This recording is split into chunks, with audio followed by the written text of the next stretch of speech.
आपण पाहत आहात नाशिक खबर न्यूज, जनतेचे हक्काचे व्यासपीठ।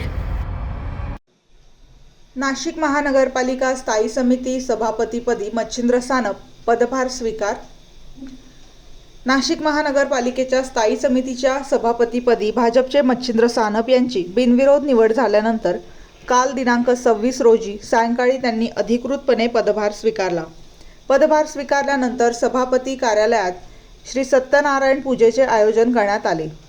यावेळी महापौर हिमगौरी आहेर आडके, उपमहापौर विलास शिंदे, सुधाकर बडगुजर, सुरेश अण्णा पाटील, दीपाली गीते, प्रियंका माने, भारती ताजनपुरे, डॉक्टर दीपाली कुलकर्णी, रंजना भानसी, गुरमीत बग्गा, शाहू खैरे, हेमंत शेट्टी, अर्जुन टिळे, देवानंद बिरारी, रुपाली निकुळे यांच्यासह भाजप, शिंदे सेना आणि उद्धव बाळासाहेब ठाकरे गटाचे नगरसेवक व पदाधिकारी मोठ्या संख्येने उपस्थित होते।